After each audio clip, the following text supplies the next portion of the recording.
ഈ ഈസ്റ്റർ ദിനത്തിൽ ഞാൻ ഇന്ന് ആഗ്രഹിച്ചിരിക്കുന്നത് ഒരു സ്ഥാനാർത്ഥി എന്ന നിലയ്ക്ക് ഈ തിരഞ്ഞെടുപ്പ് വേളയിൽ ഇവരുടെ ഈ വിഷമങ്ങളിൽ പങ്കുചേർന്നുകൊണ്ട് അവരുടെ ജീവിതാവസ്ഥയിൽ പങ്കുചേർന്നുകൊണ്ട് ഞാൻ ഇന്നത്തെ ദിവസം അന്തി ഉറങ്ങാൻ പോകുന്നത് പീരുമേട് ലേബർ ഓഫീസിൻ്റെ മുൻപിൽ അവിടുത്തെ തിണ്ണയിൽ ഇന്ന് അന്തി ഉറങ്ങാൻ ഞാൻ തീരുമാനിച്ചിരിക്കുകയാണ്. പീരുമേട് മണ്ഡലം ഏറ്റവും കൂടുതൽ തേയിലത്തോട്ടങ്ങളുള്ള മണ്ഡലം. അതുകൂടാതെ തേയിലത്തോട്ടത്തിലെ തൊഴിലാളികളും ഈ മണ്ഡലത്തിലെ പ്രധാന ഘടകങ്ങളാണ്. BJP സ്ഥാനാർത്ഥി NDA സ്ഥാനാർത്ഥിയായിട്ടുള്ള രതീഷ് വരകുമലയാണ് റിപ്പോർട്ടറിനൊപ്പം ചേരുന്നത്. BJP ഈ മണ്ഡലത്തിൽ ഒരു പ്രധാന ഘടകമാണോ? പിന്നെ തീർച്ചയായിട്ടും BJP പ്രധാന ഘടകമാണ്. BJP വളരെ വിജയപ്രതീക്ഷയോടുകൂടിയാണ് മുൻപോട്ട് പോകുന്നത്. ഇവിടുത്തെ വോട്ടർമാരൊന്നും ഏതെങ്കിലും രാഷ്ട്രീയ പാർട്ടികളുടെ അടിമയല്ല. ചില ട്രേഡ് യൂണിയൻ നേതാക്കന്മാർക്കൊരു വിശ്വാസമുണ്ട്, എല്ലാ കാലത്തും ഈ വോട്ടർമാരെല്ലാം അവർ പറയുന്നത് കേട്ട് അവരുടെ അടിമകളെപ്പോലെ ഇവിടുത്തെ തൊഴിലാളികൾ നിന്നുകൊള്ളുന്നു. അങ്ങനെ ഇവിടുത്തെ രാഷ്ട്രീയക്കാരെ വിചാരിക്കുന്നത് പോലെ എല്ലാ വോട്ടർമാരും ഒരു രാഷ്ട്രീയ അടിമകളോ ട്രേഡ് യൂണിയൻ നേതാക്കന്മാർ പറയുമ്പോൾ അങ്ങോട്ടും ഇങ്ങോട്ടും ചാടുന്നവരോ ഒന്നുമല്ല. അവർ സ്വതന്ത്രമായി ചിന്തിക്കാനും കേന്ദ്രത്തിൽ നരേന്ദ്രമോദി നടപ്പാക്കുന്ന പദ്ധതികൾ അതൊക്കെ ഞങ്ങളുടെ നാട്ടിലും വരണം, ആ വികസനം ഇവിടെയും വരണം എന്നൊക്കെ ആഗ്രഹിക്കുന്നുണ്ട്. അവർ തീർച്ചയായിട്ടും BJPയെ പിന്തുണയ്ക്കും. ചെയ്യുന്ന ജോലിക്ക് കൃത്യമായ ശമ്പളമില്ല, കൃത്യമായ വേതനമില്ല, പട്ടിണിയിലൂടെ കടന്നു പോകുന്ന ഒരു സാഹചര്യത്തിലൂടെയാണ് തോട്ടം മേഖലയിലെ തൊഴിലാളികൾ മുന്നോട്ട് പോകുന്നത്. അതുകൂടാതെ ഭൂരിഭാഗം തോട്ടങ്ങളും അടഞ്ഞു കിടക്കുന്ന സാഹചര്യമുണ്ട്, വലിയ പ്രതിസന്ധി നേരിടുന്ന സാഹചര്യമുണ്ട്. ഇതിനെ BJP വന്നാൽ എങ്ങനെയായിരിക്കും അതിനൊരു പരിഹാരം ഉണ്ടാവുക? അടഞ്ഞു കിടക്കുന്ന തോട്ടങ്ങൾ തുറക്കണം. അതോടൊപ്പം തന്നെ തൊഴിലാളികളുടെ ജീവിത സാഹചര്യം മെച്ചപ്പെടണം. ആനുകൂല്യങ്ങൾ ലഭിക്കുന്നില്ല എന്നത് ഒരു വലിയ പ്രശ്നമാണ്. അതോടൊപ്പം തന്നെ തോട്ടങ്ങളിലെ ലയങ്ങൾ, തൊഴിലാളികളുടെ ലയങ്ങൾ ഇതുവരെ നവീകരിക്കപ്പെട്ടിട്ടില്ല.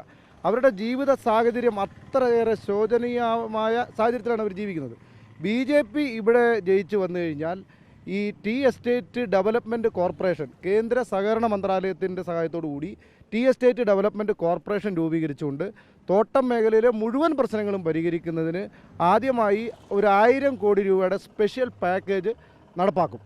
അതാണ് ഉദ്ദേശിക്കുന്നത്. നമ്മൾ വോട്ട് തേടി ആളുകളുടെ ഇടയിലേക്ക് എത്തുമ്പോൾ അവരുടെ ഒരു പ്രതികരണം എങ്ങനെയാണ്? വോട്ട് തേടി ആളുകളുടെ ഇടയിലേക്ക് എത്തുമ്പോൾ ഒന്ന് യുവാക്കൾ, അതുപോലെയുള്ള ഇവിടെ ബിസിനസ്സുകാർ, ഈ ടൂറിസം മേഖലയിലെ വികസനം ആഗ്രഹിക്കുന്ന പുതിയ സ്റ്റാർട്ടപ്പുകളൊക്കെ വരണമെന്ന് ആഗ്രഹിക്കുന്ന ആളുകൾ, അവരുടെ എല്ലാം വലിയ പിന്തുണ, ഒരു മാറ്റം ആവശ്യമാണ് എന്നുള്ളത് കിട്ടുന്നുണ്ട്.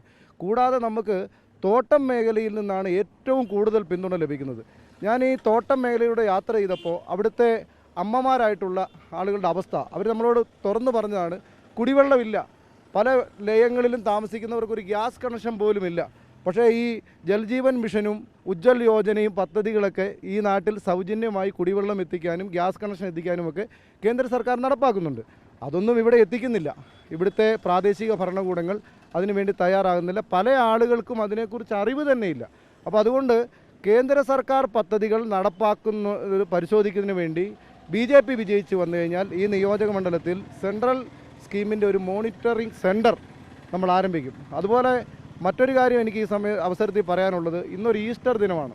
നമ്മളെല്ലാം ഈസ്റ്റർ ആഘോഷിക്കുന്ന ഒരു ദിവസമാണ്. ഇപ്പോൾ ഉയർത്തെഴുന്നേൽപ്പിൻ്റെ ഒരു ആഘോഷം എല്ലാവരും നടത്തുന്ന ഒരു സമയമാണ്. ഈ സമയത്ത് ഞാനിപ്പോൾ തോട്ടം മേഖലയിലൂടെ ഒരു തെരഞ്ഞെടുപ്പിൽ ഒരു സ്ഥാനാർത്ഥിയായി യാത്ര ചെയ്യുകയാണ്. ഇന്ന് ഞാൻ ചില ലയങ്ങൾ കണ്ടു.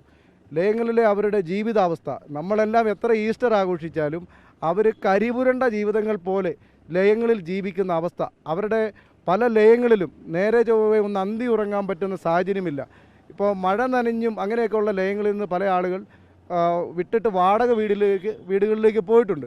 അത്ര ദയനീയമായ അവസ്ഥയിലാണ് ഈ തോട്ടം മേഖലയിലെ തൊഴിലാളികൾ. 20 വർഷക്കാലം CPI പ്രതിനിധീകരിക്കുന്ന ഒരു മണ്ഡലമാണ്, തൊഴിലാളികളുടെ പാർട്ടി പ്രതിനിധീകരിക്കുന്ന ഒരു മണ്ഡലത്തിൽ ഈ തൊഴിലാളികൾ അത്ര ശോചനീയമായ അവസ്ഥയിൽ കഴിയുകയാണ്. കോൺഗ്രസിനും എത്രയോ അവസരം ഈ മണ്ഡലം കൊടുത്തിട്ടുള്ളതാണ്. ഒന്നും പരിഹരിക്കാൻ ഇവരെ കൊണ്ട് സാധിച്ചില്ല. അപ്പോൾ അതുകൊണ്ട് ഈ ഈസ്റ്റർ ദിനത്തിൽ ഞാൻ ഇന്ന് ആഗ്രഹിച്ചിരിക്കുന്നത് ഒരു സ്ഥാനാർത്ഥി എന്ന നിലയ്ക്ക് ഈ തിരഞ്ഞെടുപ്പ് വേളയിൽ ഇവരുടെ ഈ വിഷമങ്ങളിൽ പങ്കുചേർന്നുകൊണ്ട് അവരുടെ ജീവിതാവസ്ഥയിൽ പങ്കുചേർന്നുകൊണ്ട് ഞാൻ ഇന്നത്തെ ദിവസം അന്തി ഉറങ്ങാൻ പോകുന്നത് പീരുമേട് ലേബർ ഓഫീസിൻ്റെ മുൻപിൽ അവിടുത്തെ തിണ്ണയിൽ ഇന്ന് അന്തി ഉറങ്ങാൻ ഞാൻ തീരുമാനിച്ചിരിക്കുകയാണ്. അത് ഒന്ന് ഈ ഈസ്റ്റർ ദിനമാണ്, ഇതിന് ആഘോഷങ്ങൾ നടക്കുകയാണ്. പക്ഷേ നമ്മുടെ തോട്ടം തൊഴിലാളികളുടെ ജീവിത സാഹചര്യം, ഞാനൊരു തിരഞ്ഞെടുപ്പിൽ മത്സരിക്കുന്ന സ്ഥാനാർത്ഥി എന്ന നിലയ്ക്ക് കൂടി ഇവരുടെ ജീവിത സാഹചര്യം ലോകമറിയണം. അതുകൊണ്ട് ഈ തിരഞ്ഞെടുപ്പിൽ ആരെങ്കിലും അത് ലോകത്തെത്തിക്കാൻ തയ്യാറായിട്ടുണ്ടെങ്കിൽ അവരുടെ പിന്തുണ ഞാൻ അഭ്യർത്ഥിക്കുകയാണ്.